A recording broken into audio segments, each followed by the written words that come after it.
የተለያዩ የእጽዋትና ሌሎችም የዘረመል ሀብቶች እንዳይጠፉና ለመጪው ትውልድ እንዲተላለፉ ለማድረግ የዘረመል ባንክ ወይም ደግሞ ጂን ባንክ ወሳኝ ሚና ይጫወታል።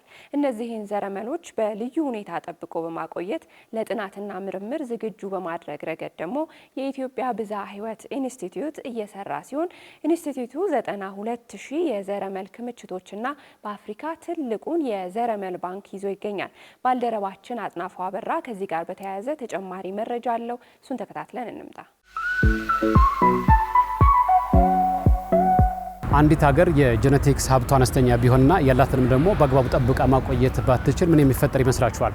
ዛሬ በኢትዮጵያ ብዝሃ ሕይወት ኢንስቲትዩት ውስጥ ተገኝተን ኢትዮጵያ ያሉት ብርቅዬ የሆኑ የብዝሃ ሕይወቶች ምንድናቸው? እነዚህንስ ደግሞ እንዴት እየጠበቀቻቸው ትገኛለች? ከዛ ባለፈ ለንግድና ለተለያዩ የምርምር ስራዎችም እንዴት ለህብረተሰቡ እየደረሱና ጥቅም ላይ እየዋሉ ነው የሚለውን እየቃኘን እንቆያለን። አብራችን ቆዩ። ሰላም እንኳን ደህና መጣ። እንኳን ደህና ቆየኝ። ሰላም እንዴት ነህ? ሰላም ነው። አጥናፉ እባላለሁ። ሚሊዮን እባላለሁ። በጣም ጥሩ። በኢትዮጵያ ብዝሃ ሕይወት ኢንስቲትዩት የጄኔቲክ ሀብት አርክቦትና ጥቅም ተጋሪነት ምርምር ስራ አስፈጻሚ ነኝ። ዛሬ እንግዲህ ስለ ኢትዮጵያ ብዝሃ ሕይወት ኢንስቲትዩት ስለምንሰራው ስራ እንዲሁም ስለ ጄኔቲክ ሀብት አጠቃቀም እናወራለን። በጣም ጥሩ፣ ደስ ይለኛል። እሺ እባክህ። ብዝሃ ሕይወት ማለት ህይወት ያላቸው አካላት ለምሳሌ አንድ ደን አካባቢ ብንሄድ እዛ ውስጥ የምናገኛቸው ዛፎች አሉ፣ እንስሳት አሉ፣ ነፍሳት አሉ፣ ደቂቅ አካላት አሉ። እነዛ ሁሉ የዛ ሁሉ ስብጥር ብዝሃ ሕይወት ብለን ነው የምንጠራው። አንዲት ሀገር ብዝሃ ሕይወትን በተገቢው መንገድ ባትጠብቅ ሊደርስባት የሚችለው አደጋ ምንድን ነው? ያው እንግዲህ የብዝሃ ሕይወት ሀብቷ እየተመናመነ ሲሄድ የምግብ ዋስትናዋ እየደከመ ይሄዳል። የሚበላ ነገር ይጠፋል። ለኢንዱስትሪ ግብዓት የሚሆን ነገር ይጠፋል። አገሪቱ እየደኸየች ፕሮሰስ የሆኑ ምግቦች ደግሞ በጤና ላይ የሚያመጡትን ኢምፓክት እሱም አቅም ካለን ያው እንደነ ሳውዲ አይነት እንደነ ዩናይትድ አረብ ኤሚሬት አይነት የብዝሃ ሕይወት ሀብታቸው በጣም የደከመ ግን የኦይል ሀብት ያላቸው አሉ። እነሱ አሁን ምግብ ሁሉም ሀገር አንልክላቸው ቢላቸው ነዳጁን አይጠጡትም፣ ይሞታሉ ማለት ነው። ልክ እንደዛ እንሆናለን ማለት ነው። ወደ ዓላማዎቹ ስንመጣ የኢትዮጵያ ብዝሃ ሕይወት ኢንስቲትዩት 3 ጉዳዮች ላይ ነው የሚሰራው። ብዝሃ ሕይወትን ማንበር፣ ቀጣይነት ባለው መንገድ ጥቅም ላይ እንዲውል ማድረግ፣ ጥቅም ደግሞ ሲገኝ ለሚገባው አካል በትክክል መድረሱን ማረጋገጥ ላይ ነው የምንሰራው። አንዱ ዋናው ስራችን በምርምር አንድ ዝርያ የተመናመነ ወይም የጠፋበትን አካባቢ ለይተን በአካባቢው ነዋሪዎች ጥያቄ መሰረት መልሰን አባስተን የምንተካበት ሂደት አለ። ለምሳሌ ጥቁር ስንዴ ባሌ አካባቢ ጠፍቶ ነበር። እዚህ ምስራቅ ሸዋ ውስጥ ደግሞ ማህበራዊ ዘር ባንክ አለን። እሱ ላይ በጣም በስፋት የሚሰራ ወደ 2000 ኩንታል በአንድ አመት የሚያመርት ማህበራዊ ዘር ባንክ አለን እኛ። ከዛ ገዝተን ለሰሜን ሸዋ አርሶ አደሮች አከፋፍለናል፣ ለባሌ ለአርሲ አርሶ አደሮች አከፋፍለናል። ስለዚህ አንዱ ቦታ ሲጠፋ ከአንዱ ቦታ ካለበት እናመጣለን። እዛም ደግሞ ከሌለ ከዚህ ከጂን ባንክ አውጥተን መልሰን እንተካለን ማለት ነው።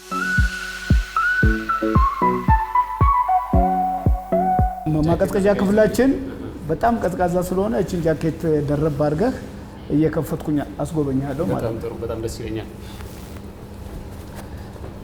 ያው ቅዝቃዜ ብዙ አልፈራም፣ ግን ከባድ ቅዝቃዜ ስላለ ይሄንን መልበስ በጣም ጥሩ ግድ ይላል።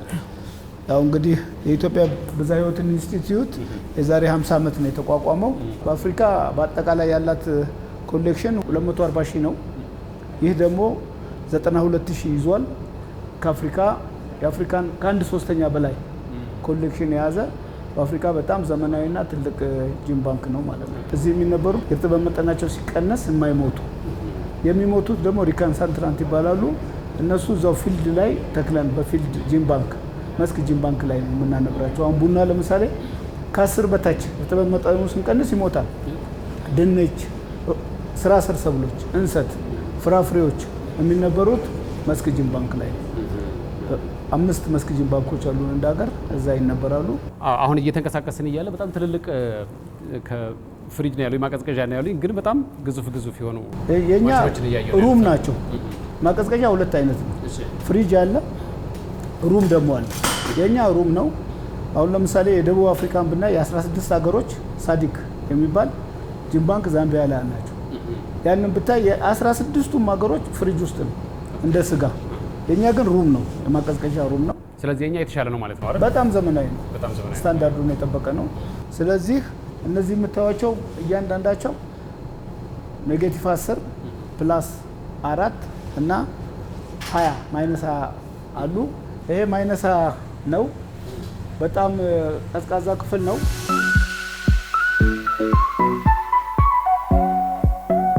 በጣም ከባድ ነው። ስለዚህ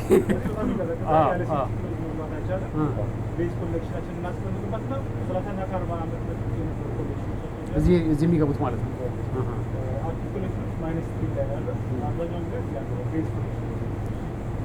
ትንሽ ከበድ ያለ ነው። ስለዚህ ወጣ እንበልና ወጣ ብለን ደግሞ ከዚህ የሚቀንሰውን -10ን እንወስድ። በአይነት የምንለው ወይንም ነን ሞኒተሪ የምንለው ለምሳሌ ትምህርት ቤት መገንባት ሊሆን ይችላል፣ ወይ ደግሞ ለትምህርት ቤት ቁሳቁስ ማሟላት ሊሆን ይችላል። ከሚመረተው ምርት ላይ የሆነ ፐርሰንቱን በየአመቱ መስጠት ሊሆን ይችላል። የዛን አካባቢ ማህበረሰብ ህይወት ሊያሻሽል የሚችል ጉዳይ ላይ ይሰራል ማለት ነው።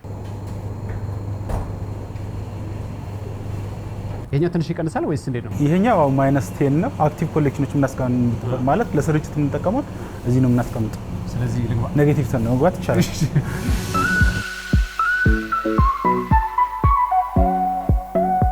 እሺ ይሄኛው ትንሽ ይሻላል ከዛኛው። ይሄኛው -10ናችን ነው። እዚህ ጋር የምታያቸው አክሴሽኖች ናቸው። ምን ማለት ነው? የተለያዩ አክሴሽኖች ዘረመሎች ናቸው የተሰበሰቡ ማለት ነው። ቁጥር አላቸው። ይሄኛው አክሴሽን ነምበር ነው። ይሄኛው አክሴሽን ነምበር ዳታቤዝ ላይ ሬጂስተር የተደረገ ነው። አንድ ሰው አሁን አክሰስ ለማድረግ ዳታቤዝ ላይ ኮምፒውተር ላይ ገብተው ይሄኛውን ቁጥር ሲያስገባ እነዚህን ይሰጠናል። ይሄ ደግሞ ምንድነው? ፖዚሽን ነምበር ነው። ይሄኛው ቦክስ ነምበር ቦክስ 6 ሩም 2 ኮለመን 4 ሮ 1 በዚህ ታገኛለህ ማለት ነው። በዚህ ፖዚሽን የተቀመጠ ማስቀመጫ ነምበሮች ልክ እንደ ላይብረሪ ማለት ነው። እንደ ላይብረሪ ማለት ዳታቤዝ ላይ ገብተህ ቁጥሩን እዚህ አክሴሽን ነምበር ስታስገባ ይሄን ፖዚሽን ይሰጣል። በዚህ ፖዚሽን መሰረት መጥተህ ከዚህ ፒክ አድርገህ ታወጣለህ። በጣም ደስ ይላል። በጣም ደስ ይላል። ስለዚህ አክቲቭ ኮሌክሽኖች ናቸው አልኩ። አክቲቭ ኮሌክሽኖች ለስርጭት ዝግጁ የሆኑ ማለት ለስርጭት ዝግጁ ናቸው። የአልሙኒየም ፎይላችን ኤር ታይት ነው። አየር አያስገባም፣ ውሃ አያስገባም። ስለዚህ ሳይበላሽ ለረጅም ጊዜ መቆየት ይችላል ማለት ነው።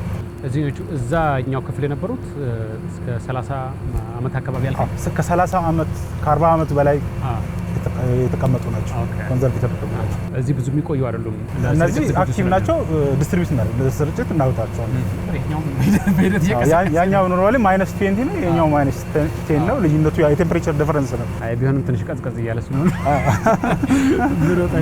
በጣም እናመሰግናለን።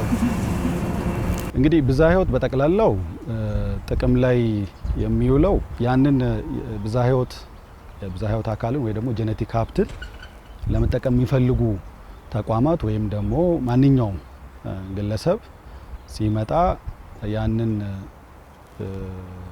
ፍላጎቱን አይተን በትክክለኛ መንገድ ጥቅም ላይ እንዲውል እናደርጋለን። የሚውልበትን ሴክተር ካየ ነው ጤና ላይ ይውላል። መድኃኒት የሚሰራው ከብዝሃ ህይወት ነው። ከብዝሃ ህይወት አንዱ አካል ነው።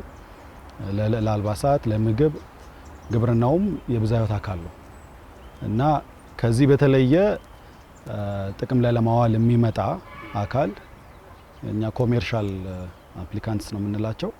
ማሟላት ያለባቸው ጉዳዮች አሉ። ይሄንን የሚያሟሉት አንደኛ የዓለም አቀፉን የነጎያ ፕሮቶኮል መሰረት ባደረገ፣ ሁለተኛ ደግሞ በኢትዮጵያ አዋጅ 482 እንዲሁም ደንብ 169 ያንን መሰረት ባደረገ መልኩ እንዲስተናገድ እናደርጋለን። ቅዝቃዜ ውስጥ ከሚለቀው ድረስ ይሄን ጃኬት በኮንትራት እኛም አከራይተናል። በጣም ደስ ይላል። በጣም ደስ ይላል። እባክዎ ቀዝቃዛ ነው። ቅዝቃዜ በብዛት አለ። ይሄኛው ክፍል ደግሞ ምንድነው? ይሄ የዘር ስርጭት ክፍል ይባላል። ማንበር ወይም ኮንዘርቬሽን ስርጭት ከሌለ ለተጠቃሚ ካልደረሰ ምንም ጥቅም የለውም። ጥቅም ከሌለው የመጨረሻው ጎል ዘሩን ለተጠቃሚ ማድረስ ነው። ተጠቃሚዎቻችን ተመራማሪዎች ናቸው። በተለይ የግብርና ምርምር ተመራማሪዎች፣ የዩኒቨርሲቲ ተማሪዎች፣ ኤንጂኦዎች ናቸው። የኛ ስቴክሆልደርስ ዘር የሚወስዱ ማለት ነው። በአዋጅ 482 አንቀጽ 5 ላይ ስናይ ብዝሃ ህይወት የህዝብና የመንግስት ነው የሚለው። እንግዲህ እስካሁን ከ40 በላይ የንግድ ተቋማት እንደዚህ አይነቱን ፍቃድ ወስደዋል። አብዛኛው ጤና ላይ የተሰማሩ አሉ፣ ምግብ ላይም የተሰማሩ አሉ። የምግብ ኢንዱስትሪዎች፣ ፋርማሲቲካል ኢንዱስትሪዎችም የዚህ ዋነኛ ተጠቃሚዎች ናቸው። ግብርና ላይም አሉ። ለምሳሌ ያህል ብንጠቅስ በቅርቡ አንድ ካምፓኒ ስፓሩሊና ላይ ወይ ደግሞ አልጌ ላይ ፍቃድ ሰጥተናል፣ የኮሜርሻል ፍቃድ ሰጥተናል። ያ ካምፓኒ አልጌን የሚጠቀመው ለመድኃኒት ለማምረት ለኮስሞቲክስ እና ለምግብነት ነው። አልጌው የሚገኘው በሪፍቲ ቫሊ አካባቢ ያሉት ሐይቆች ላይ ነው። ስለዚህ ጥያቄውን ተቀበልን። ጥያቄውን አይተን ብዝሃ ሕይወቱ ያልተመናመነ መሆኑን የሚውለው ለተገቢ ጉዳይ መሆኑን ካረጋገጥን በኋላ የድርድር ነጥቦች ተመርጠው የኢትዮጵያ ብዝሃ ሕይወት ኢንስቲትዩት ማህበረሰቡንና ሀገሪቷን ወክሎ መገኘት ያለበትን ጥቅም ለማስገኘት ተደራድሯል። በዛውም የሞኔታሪ የገንዘብና በአይነት ጥቅም ለማካፈል ካምፓኒው ተስማምቶ በውል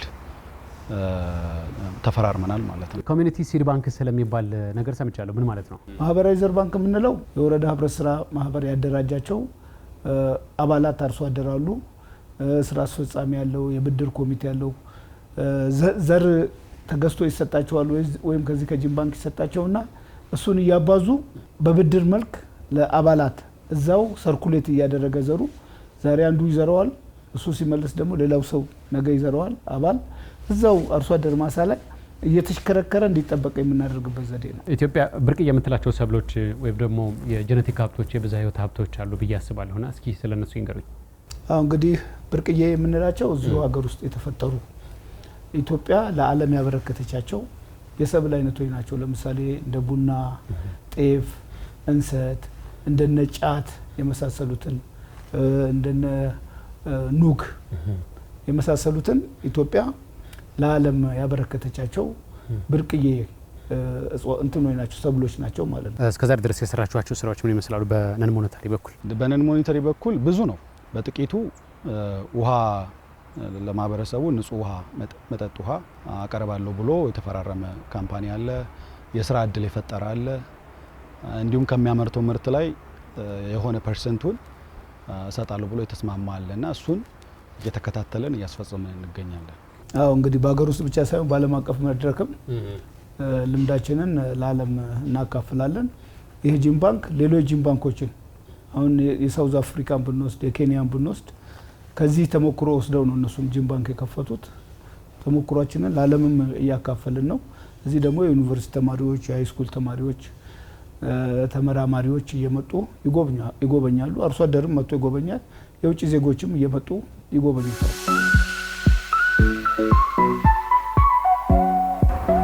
በነበረን ቆይታ እንግዲህ የኢትዮጵያ ብዝሃ ሕይወት ኢንስቲትዩት ትልልቅ የሀገር ሀብቶችን ጠብቆ እንደያዘ የተረዳችሁ ይመስለኛል።